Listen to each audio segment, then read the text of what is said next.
نحمده ونصلي على رسوله الكريم اعوذ بالله من الشيطان الرجيم بسم الله الرحمن الرحيم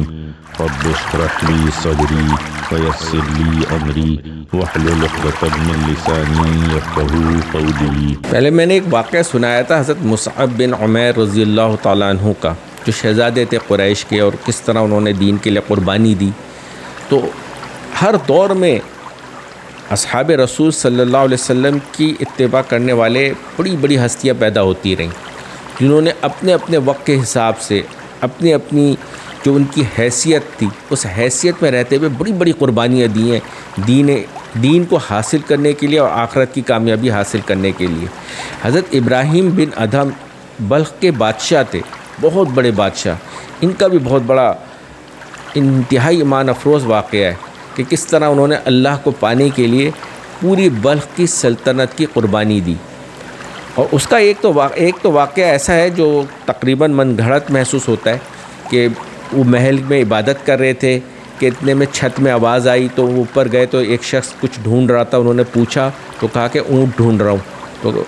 انہوں نے کہا کہ محل کی چھت میں اونٹ کہاں سے ملے گا؟ وہ کہنے لگا کہ جب آپ محل کے اندر محل کی ساری لذتوں کو لطف اندوز ہوتے ہوئے اللہ کا ذکر کرتے ہوئے اللہ کو ڈھونڈ سکتے تو محل کی چھت میں اپنا اونٹ کیسے نہیں تلاش کر سکتا؟ مگر یہ ایک ایسا ہی واقعہ لگتا ہے۔ ایک واقعہ جو ان کی تاریخ میں موجود ہے اپنے سلطنت کو چھوڑنے کا، وہ بڑا ہی ایمان افروز واقعہ ہے کہ ایک بار یہ رائڈنگ کر کے آتے ہیں، گھڑ سواری کر کے، تو اپنے کمرے میں جب داخل ہوتے ہیں تو وہ وقت ہوتا ہے جس وقت ان کی ایک کنیز جو ہے، جس کے ذمہ ان کے کمرے کی سجاوٹ ہوتی ہے، چادریں بدلنا وغیرہ اور سارے کام، تو وہ یہ کام کر کے جانے سے پہلے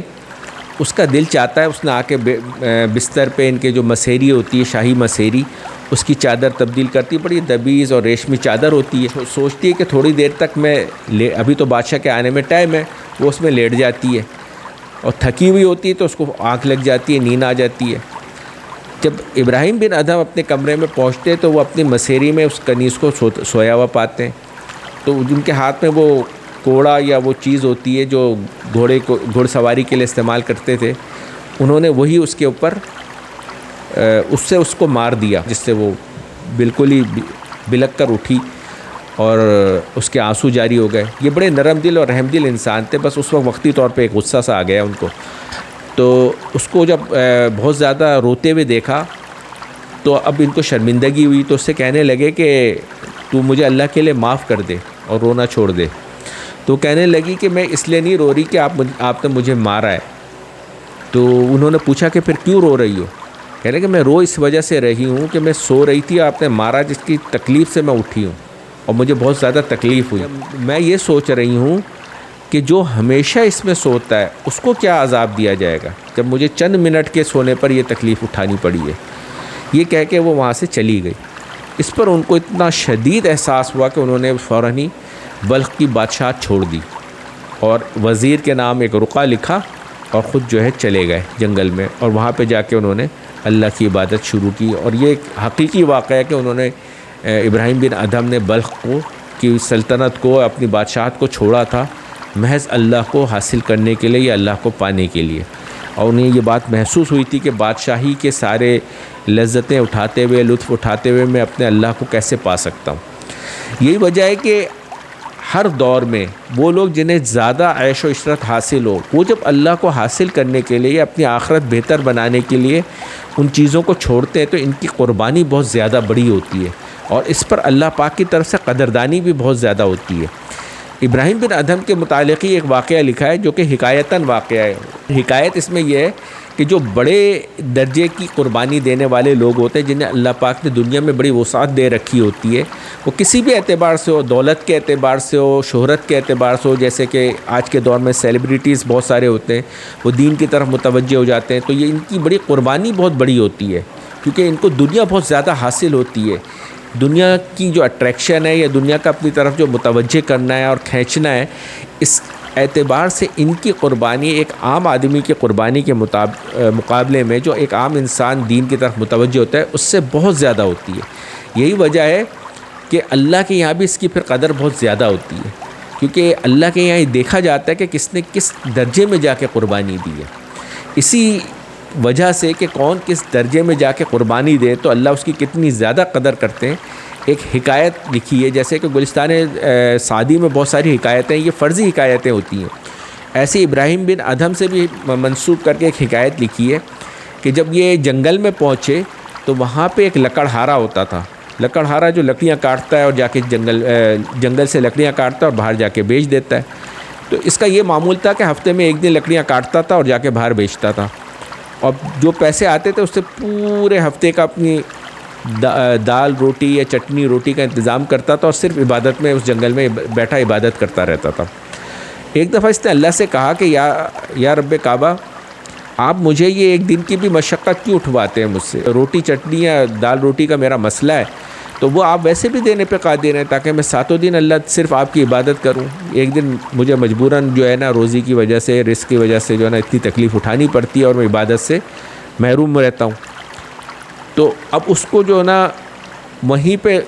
کسی اللہ تعالی نے انتظام کر دیا اور ایک جگہ اس کو وہاں پہ روٹی دال یا چٹنی جو بھی اس کو کھایا کرتا تھا وہی غذا اس کو وہاں پہ مل جایا کرتی تھی. اللہ نے کسی کے دل میں ڈال دی، وہ لا کے دے دیتا تھا، اب یہ کھا لیا کرتا تھا اسے. جب یہ ابراہیم بن ادھم اسی جنگل میں پہنچے، اس جنگل کے اندر اللہ پاک نے بہت سی نعمتوں کا دسترخوان سجا دیا. اب یہ شخص جو ہے، یہ جو لکڑہارا، یہ بھی اسی جنگل میں رہتا تھا. تو اس نے جب وہ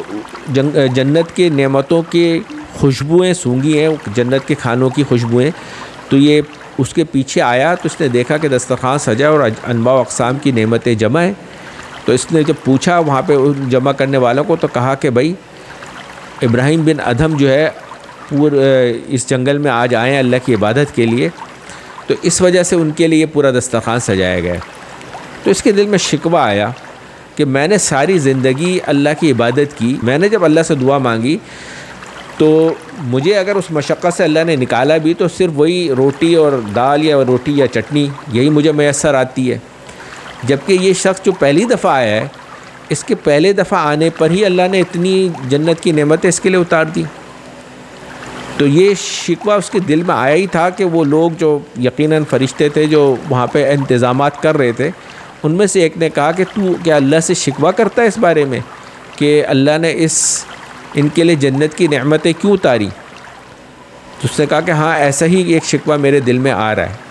تو کہنے لگے کہ تو نے اللہ کے لیے کیا قربان کیا ہے؟ تو نے تو اللہ کے لیے صرف ایک کلہاڑی جس سے تو لکڑیاں کاٹا کرتا تھا اسے اللہ کے لیے قربان کیا ہے. وہ شخص جس کے لیے تو شکوہ کر رہا ہے وہ ابراہیم بن ادھم، اس نے پورے بلخ کی بادشاہی کو ٹھوکر ماری ہے اپنے اللہ کی رضا حاصل کرنے کے لیے اور اس جنگل میں عبادت کے لیے آئے. تو یہ حسب مراتب جس نے جتنی قربانی دی ہوتی ہے اللہ پاک اس کی ویسی ہی قدر بھی کرتے ہیں. یہ حکایت ہے، ویسے یہ کوئی حقیقی واقعہ یقیناً نہیں ہے، کیونکہ اس طرح کے حکایتیں شیخ سعدی نے بھی بہت ساری اپنی گلستان میں لکھی ہیں، اور مقصد اس کا یہی ہوتا ہے کہ اس بارے میں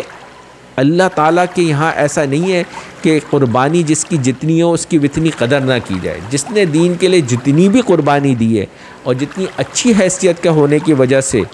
اس کو جس قدر زیادہ مشکلات پیش آتی ہیں دین کے اختیار کرنے میں، اللہ پاک اس کو ویسے ہی نوازتے بھی ہیں، اور آخرت میں بھی اس کا اصل تو اللہ نے آخرت میں ہی نوازا ہے، مگر دنیا میں بھی وہ بہت زیادہ لائق عزت اور لائق قدر سمجھا جاتا ہے. اس بات کا ہمیں اندازہ ہونا چاہیے کہ ہماری ہر عمل کی اللہ کے یہاں پوری قدر و قیمت ہے. کوئی عمل ہمارا رائے گا نہیں جاتا.